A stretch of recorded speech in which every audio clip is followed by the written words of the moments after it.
بسم الله الرحمن الرحيم نحمده ونصلي على رسوله الكريم أما بعد فأعوذ بالله من الشيطان الرجيم بسم الله الرحمن الرحيم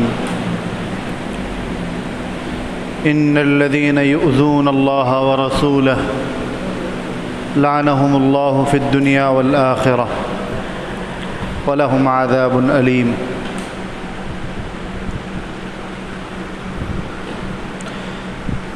اللہ کے نبی صلی اللہ علیہ وسلم ارشاد فرماتے ہیں کہ اللہ رب العزت نے فرمایا من عادى لي وليا فقد آذنته بالحرب، کہ جو میرے کسی ولی سے دشمنی رکھے گا، میرے کسی ولی کو تکلیف پہنچائے گا، فقد آذنته بالحرب، تو اس سے میرا یعنی اللہ کا اعلان جنگ ہے۔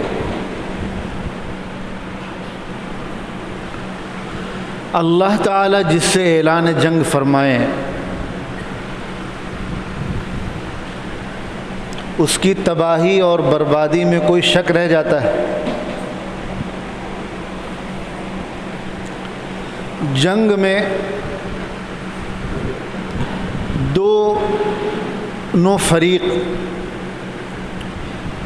دوسرے کی سب سے زیادہ قیمتی چیز کو نقصان پہنچانا چاہتے ہیں۔ انسانوں کے نزدیک سب سے قیمتی چیز جان ہوتی، اسی لیے جان لیتے ہیں۔ اللہ کے نزدیک سب سے قیمتی چیز ایمان ہے۔ جب اللہ کسی سے اعلان جنگ فرمائے تو اللہ تعالیٰ سب سے پہلے اس کا ایمان چھینتے ہیں۔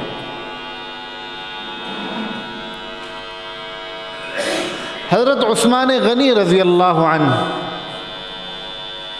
اسلام کے تیسرے خلیفہ،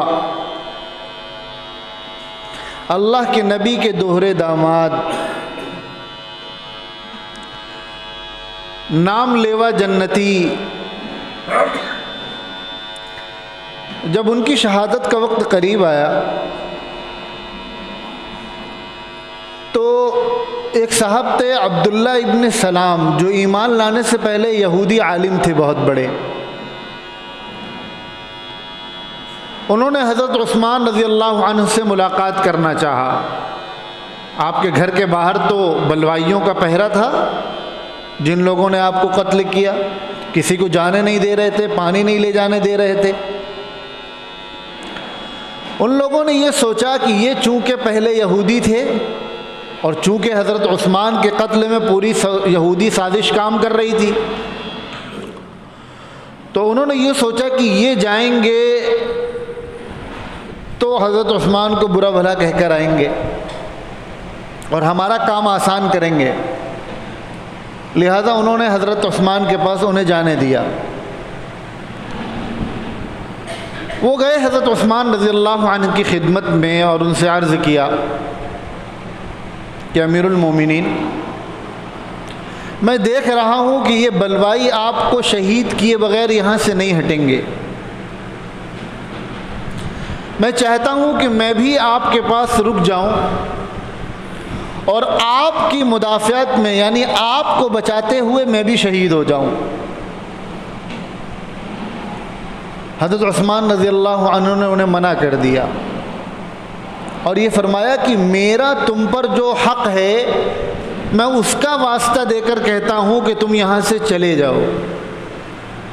اب وہ حق کیا تھا اس کی تفصیل نہیں ہے، ہو سکتا ہے کوئی حسن سلوک کیا ہو۔ حضرت عثمان کی تو پوری زندگی دوسروں کے ساتھ بھلائی میں گزری ہے۔ اس زمانے میں اگر لوگوں کو دیکھا جائے تو شاید ہی کوئی آدمی ایسا ملے جو یہ کہے کہ میرے اوپر عثمان کا کوئی احسان نہیں ہے۔ تمام مسلمانوں کے محسن تھے وہ۔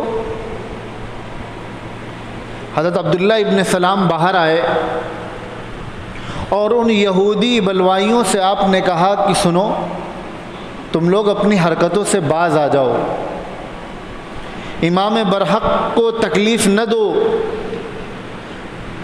یاد رکھو دنیا میں کوئی بھی اللہ کا نبی شہید نہیں ہوا ایسا کہ جس کی پاداش میں 70,000 لوگ نہ قتل کیے جائیں۔ یعنی کوئی بھی اللہ کا نبی شہید ہوا ہے تو اس کے ریئیکشن میں جو حالات بنے 70,000 لوگ قتل کیے جاتے ہیں، اور کوئی اللہ کا ولی ایسا شہید نہیں ہوا جس کی پاداش میں 35,000 لوگ نہ قتل کیے جائیں۔ تم فتنے کو ہوا مت دو، میں دیکھ رہا ہوں کہ خدا نہ خواستہ تم نے اگر ان کو شہید کر دیا تو خون کی ندیاں بہہ جائیں گی اور فتنے کا ایسا دروازہ کھلے گا جو بند نہیں ہو پائے گا۔ اور میں یہ بات قرآن کے ساتھ ساتھ توریت کے حوالے سے بھی کہہ رہا ہوں، لیکن وہ نہیں مانے، اور وہی ہوا۔ حضرت عثمان رضی اللہ عنہ کی شہادت کے بعد جو فتنوں کا دروازہ کھلا ہے، مسلمان آپس میں لڑے ہیں، صحابہ کرام آپس میں ایک دوسرے کے مقابلے میں کھڑے ہوئے ہیں، اور 84,000 مسلمانوں کا خون بہا ہے۔ اللہ رب العزت نے فرمایا نا کہ جو میرے ولی کو تکلیف پہنچائے گا، میرے ولی سے دشمنی کرے گا، تو میرا اس کے ساتھ اعلان جنگ ہے۔ یہ اللہ کے غصے کی علامت تھی، اللہ کا جلال تھا۔ اور حضرت عثمان رضی اللہ عنہ کی جو مظلومانہ شہادت ہوئی ہے اس کا اثر یہ امت پر پڑا ہے کہ محض 5-10 سال کے عرصے میں 84,000 مسلمانوں کی تلوار سے قتل ہوئے ہیں۔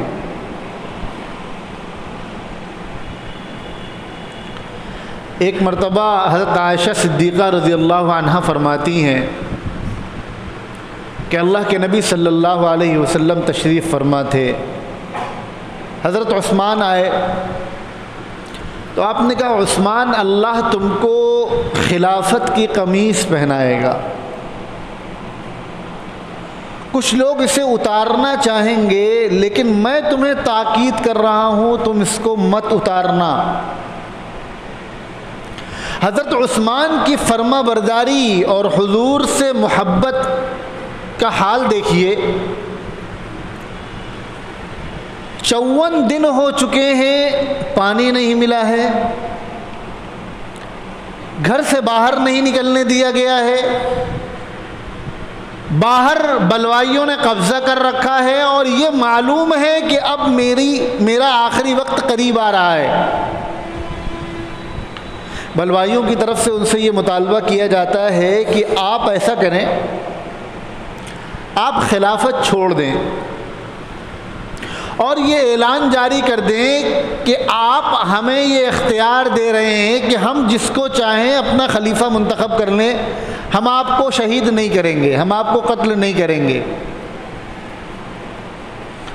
حضرت عثمان رضی اللہ عنہ نے فرمایا نہیں، اللہ کے نبی نے مجھے منع فرمایا تھا، میں اس قمیص کو نہیں اتار سکتا، اور آپ شہید کر دیے گئے۔ حضرت عائشہ رضی اللہ عنہ فرماتی ہیں کہ یا دوسرے کسی صحابی سے روایت ہے کہ ایک موقع پر اللہ کے نبی صلی اللہ علیہ وسلم اکیلے میں حضرت عثمان سے کچھ بات کر رہے تھے، اور حضرت عثمان کے چہرے کا رنگ بدلتا جا رہا تھا۔ بعد میں پتہ چلا، حضرت عثمان نے بتلایا کہ اللہ کے نبی نے مجھے تاکید کی کہ جس دن بلوائی تمہیں تکلیف پہنچائیں گے تم اس دن صابر رہنا، تم اس دن صبر کرنا۔ اور واقعہ یہ ہے کہ میں نے پچھلے جمعے کو بھی عرض کیا کہ حضرت عثمان غنی رضی اللہ عنہ کا مقام و مرتبہ اللہ کے نزدیک جو تھا وہ تو تھا، نبیوں کے بعد کائنات کی تیسری سب سے عظیم شخصیت جن کا تیسرا سب سے بڑا مقام ہو اللہ کے نزدیک، یہ مقام اپنی جگہ دنیاوی طاقت کے اعتبار سے حضرت عثمان غنی رضی اللہ عنہ آدھی سے زیادہ دنیا کے بادشاہ ہیں، خلیفہ ہیں، امیر ہیں، لاکھوں کی فوج آپ کے اشارے پر کھڑی ہو سکتی ہے، اور یہ جو بلوائی تھے ان کی ٹوٹل تعداد 1800 بتلائی جاتی ہے۔ اگر حضرت عثمان رضی اللہ عنہ صرف اشارہ کر دیتے تو ان کی بوٹیاں نہ ملتی، وہ ان کا حشر کیا جاتا۔ لیکن آپ کیا فرما رہے تھے کہ میں محبوب نبی صلی اللہ علیہ وسلم کے شہر میں خون خرابہ نہیں ہونے دینا چاہتا، میں نہیں بظاہر تو ان لوگوں نے کلمہ پڑھ رکھا تھا، میں نہیں چاہتا کہ میری وجہ سے کسی مسلمان کی گردن پہ تلوار رکھی جائے۔ اس سے زیادہ مظلومانہ سارا اختیار ہونے کے باوجود، ساری طاقت ہونے کے باوجود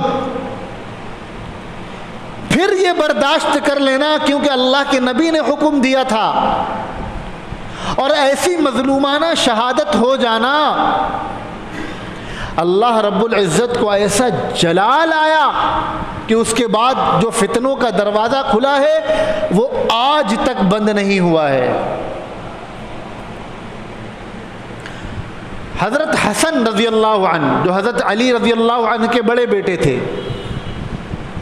حضرت عثمان رضی اللہ عنہ کی شہادت کے بعد وہ ایک مجمع میں اپنا خواب بیان کرتے ہیں کہ میں نے خواب دیکھا کہ اللہ کی عدالت لگی ہوئی ہے، رسول اللہ صلی اللہ علیہ وسلم بھی تشریف فرما ہیں، دیگر صحابہ بھی ہیں، حضرت ابو بکر آتے ہیں، پھر حضرت عمر آتے ہیں، پھر حضرت عثمان اس حالت میں آئے کہ ان کا کٹا ہوا سر ان کے ہاتھ میں رکھا ہوا تھا،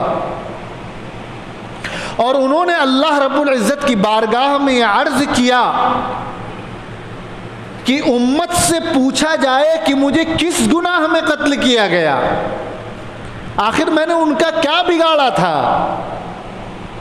حضرت حسن رضی اللہ عنہ فرماتے ہیں کہ میں نے دیکھا کہ اللہ کا عرش غصے سے ہل گیا، جلال سے ہل گیا، اور اللہ کی طرف سے خون کے 2 پرنالے زمین کی طرف جاری کر دیے گئے۔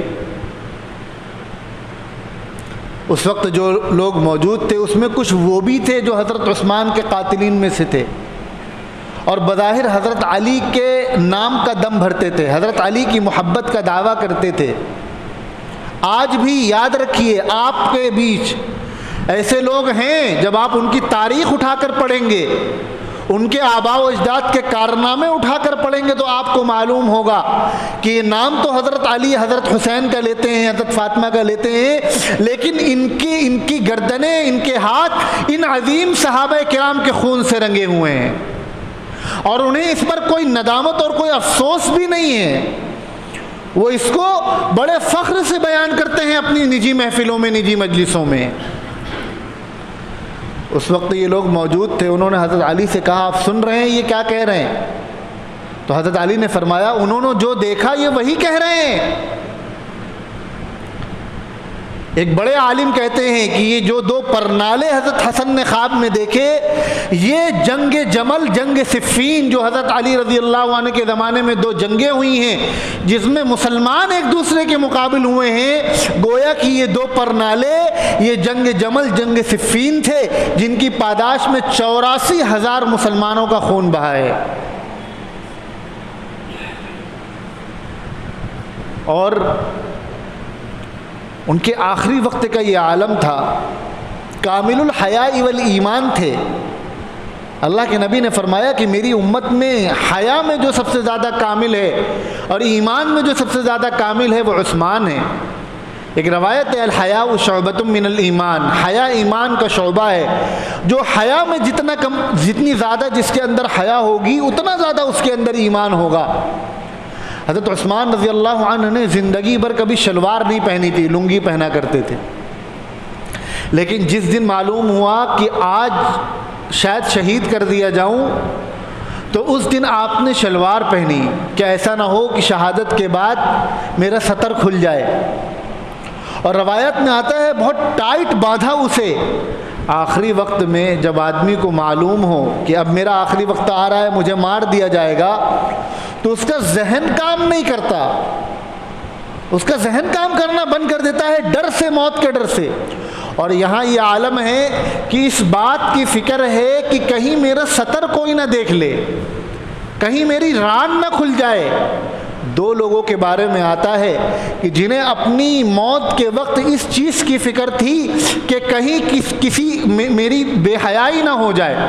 اللہ کے نبی صلی اللہ علیہ وسلم کی لاڈلی، سب سے چہیتی، سب سے چھوٹی بیٹی حضرت فاطمہ رضی اللہ عنہا، جب آپ کا آخری وقت قریب تھا تو آپ کے چہرے پہ بڑی افسردگی تھی۔ ایک صحابیہ نے پوچھا کہ کیا بات ہے، آپ کو موت کا ڈر ہے، جانے کا ڈر ہے؟ فرمایا نہیں، میں اس بات سے پریشان ہوں کہ میری زندگی میں کسی بھی اجنبی مرد کی نظر میرے اوپر نہیں پڑی۔ میں اس بات سے حیران ہوں کہ جب میرا انتقال ہو جائے گا، مجھے نہلایا جائے گا، کفنایا جائے گا، پھر میرا جنازہ اٹھایا جائے گا، تو میرے جنازے پر کسی نامحرم کی نگاہ نہ پڑ جائے۔ وہ صحابیہ فرماتی ہے کہ جب میں نے آپ کو یہ تسلی دے دی کہ میں ایسے انتظامات کروں گی کہ آپ کے جنازے پر کسی کی نگاہ نہ پڑے، تب ان کے چہرے پر مسکراہٹ آئی، اور وہی ہوا۔ حضرت فاطمہ رضی اللہ عنہ کا جنازہ رات میں اٹھایا گیا اور اتنے پردے لگائے گئے کہ جا کے ان کی وصیت پوری ہو جائے۔ اور یہ دوسرے حضرت عثمان غنی رضی اللہ عنہ ایسے حیا کے پیکر تھے کہ معلوم ہے کہ آج یہ ظالم مجھے شہید کر دیں گے، لیکن فکر اس بات کی ہے کہ کہیں بے حیائی نہ ہو جائے۔ آپ نے شلوار پہنی، آپ کے پاس 20 غلام تھے، انہیں آزاد کیا کہ اب میرا آخری وقت ہے، انہیں آزاد کر دیتا ہوں۔ وضو کیا، غسل کیا، اچھے کپڑے پہنے، روزے کی حالت میں تھے۔ میں نے آپ کو بتایا نا کہ وہ پابندی سے صائم الدہر تھے، یعنی روزانہ روزہ رکھا کرتے تھے۔ قرآن کی تلاوت کرنے لگے۔ جس وقت آپ کو شہید کیا گیا، کیسے سخت دل اور پتھر دل لوگ رہے ہوں گے کہ حضور کا یہ لاڈلا روزے کی حالت میں ہے، وقت کا امام ہے، اللہ کے نزدیک بھی سب سے مقرب شخصیت ہے، اور دنیا میں بھی اللہ نے اس کو سربلندی عطا فرمائی ہے۔ روزے کی حالت میں ہے، قرآن کی تلاوت کر رہا ہے، اور قرآن کی تلاوت کرتے ہوئے انہوں نے آ کے آپ کو شہید کیا ہے۔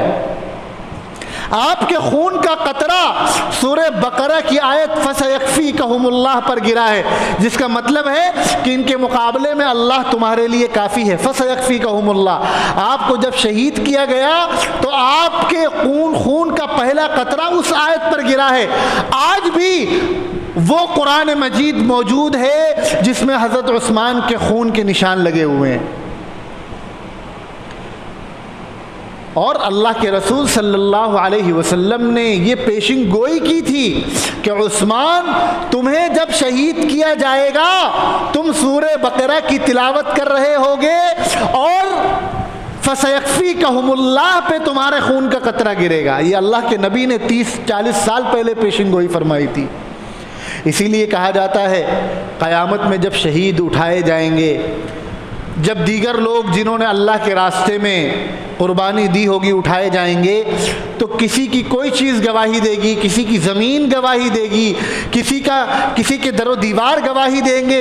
حضرت عثمان وہ شخصیت ہیں جن کی شہادت کی گواہی قرآن دے گا۔ ایک موقع پر اللہ کے نبی صلی اللہ علیہ وسلم باغ میں ٹہل رہے تھے، حضرت ابو بکر حضرت عمر ساتھ میں تھے، حضرت عثمان تشریف لائے تو آپ نے فرمایا کہ عثمان کو بلوائیوں پر صبر کرنے کی خوشخبری سنا دو۔ یعنی یہ سب اللہ کے نبی دیکھ چکے تھے۔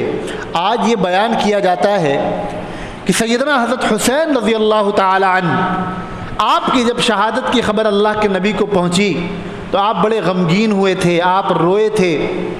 حضرت عثمان کی شہادت کی خبر بھی اللہ کے نبی کو پہنچ چکی تھی، اور آپ اس کا اعلان فرما چکے تھے کہ عثمان تمہاری اور آپ نے یہ فرمایا تھا کہ تم شہید ہو جانا لیکن صبر کرنا، خلافت کی قمیص کو نہ اتارنا.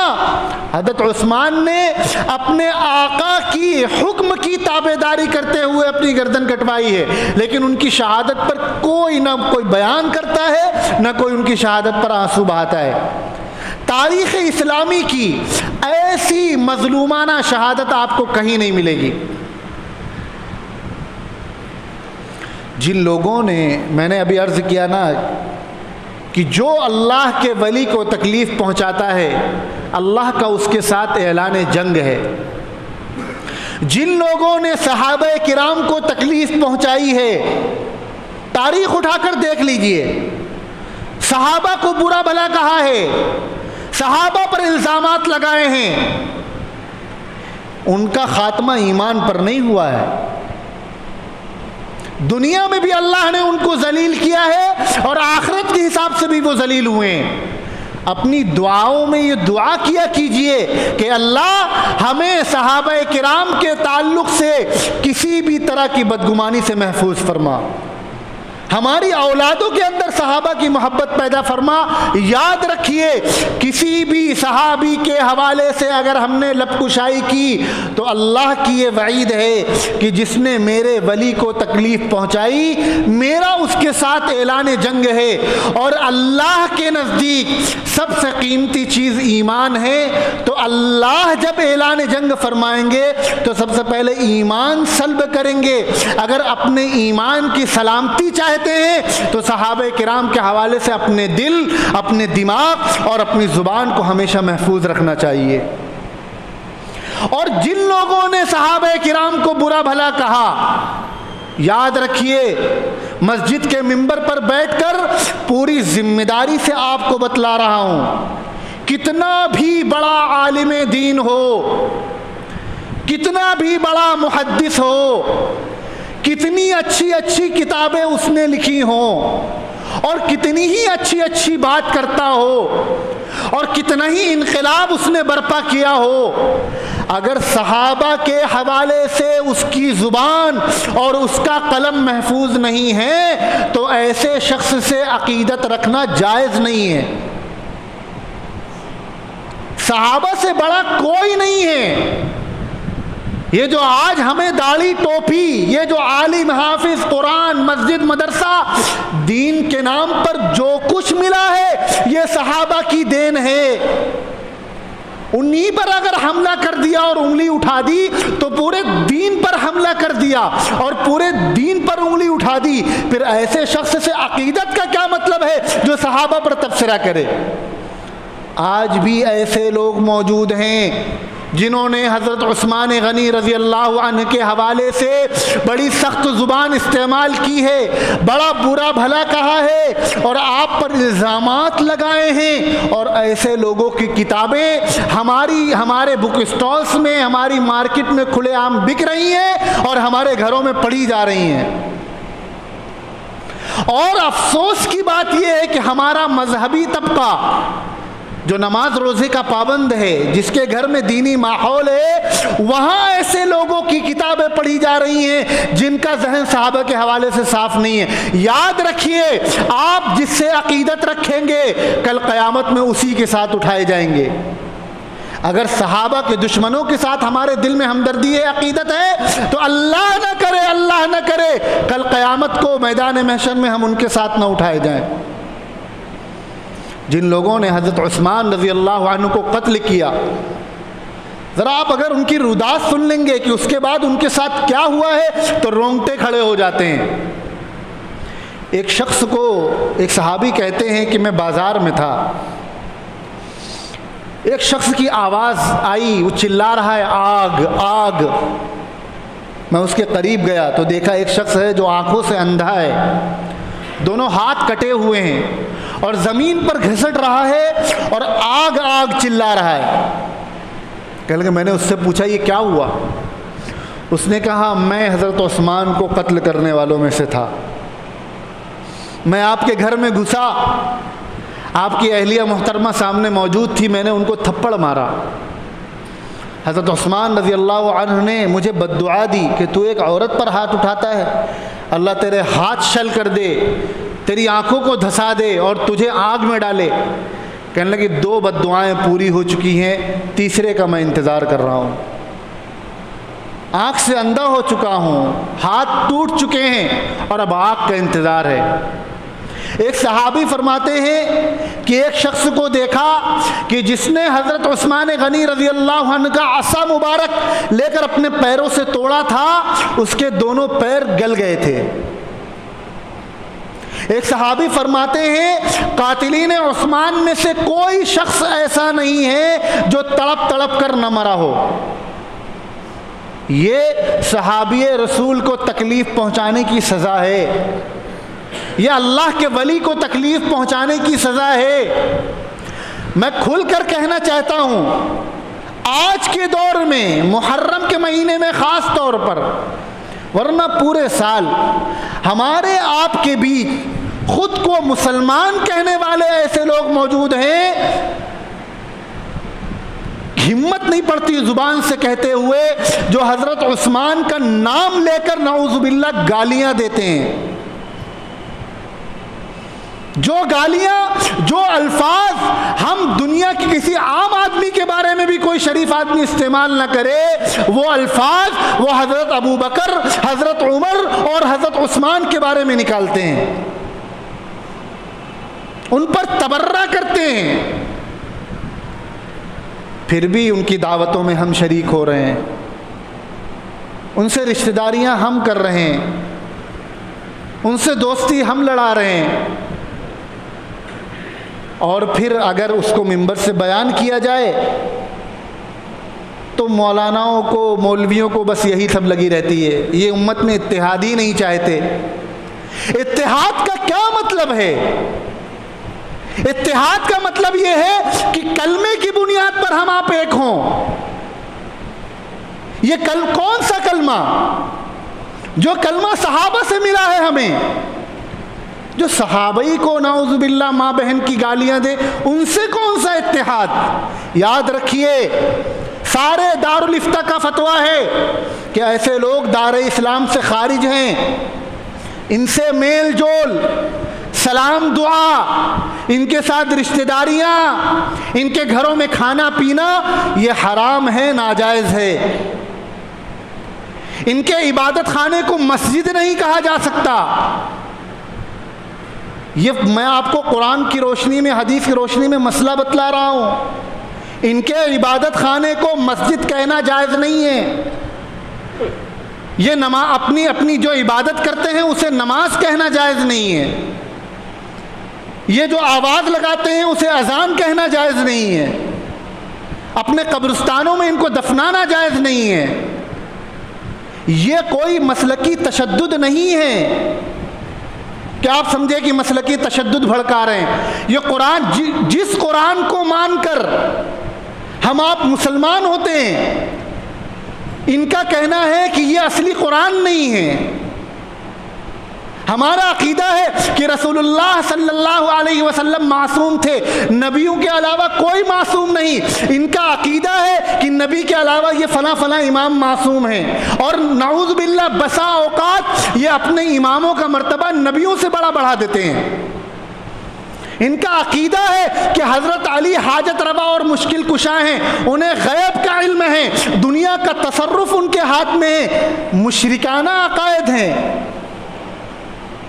وہ سب کچھ کریں تو ٹھیک ہے، لیکن اگر ہم ان کے اس ظلم کو بیان کریں کہ قرآن کے یہ جو کلمہ ہم آپ پڑھتے ہیں لا الہ الا اللہ محمد رسول اللہ، یہ کلمہ وہ نہیں پڑھتے، ان کا کلمہ دوسرا ہے، وہ شریعت کے ساتھ یہ مذاق کریں، ظلم کریں، تو وہ امن پسند ہیں، وہ بھائی چارے کے داعی ہیں۔ اور ہم اگر صحابہ کی محبت میں، قرآن کی عظمت میں، نبی کی محبت میں اگر اپنے ممبروں سے اس کو بیان کریں تو ہم مسلکی تشدد بھڑکانے والے ہیں۔ یہ کون سا دوہرا نظریہ ہے؟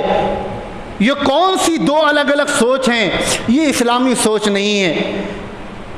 اپنے دلوں میں یہ بات بیٹھائیں کہ ہماری محبت اور ہماری دشمنی یہ اللہ کے واسطے ہونی چاہیے. ہم کسی سے محبت کریں تو اللہ کے واسطے کریں, کسی سے دشمنی کریں تو اللہ کے واسطے کریں. اور اللہ فرما رہے ہیں من عادی لی ولیا فقد آذنتہ بالحرب, جو میرے ولی سے دشمنی کرے گا میرا اس کے ساتھ اعلان جنگ ہے. جو حضرت عثمان کو برا بلا کہے گا یا جو حضرت عثمان کے قاتلین میں ہیں اللہ اس کے ساتھ اعلان جنگ کریں اور ہم ان کے ساتھ دوستیاں بڑھائیں. خدا نہ خواستہ کل قیامت میں ایسا نہ ہو کہ ہم ان لوگوں کے ساتھ اٹھائے جائیں جن سے اللہ اعلان جنگ فرما رہے ہیں. اللہ ہم سب کی حفاظت فرمائے. تو یہ جو سلسلہ شروع کیا تھا میں نے حضرت عمر رضی اللہ عنہ کی شہادت اور آپ کا تفصیلی واقعہ حضرت عثمان کا, وہ آج مکمل ہوا. اگلے جمعے سے انشاءاللہ حضرت علی رضی اللہ عنہ کے فضائل, آپ کے کارنامے اور آپ کی دور خلافت کیسی گزری اس پر انشاءاللہ گفتگو ہوگی.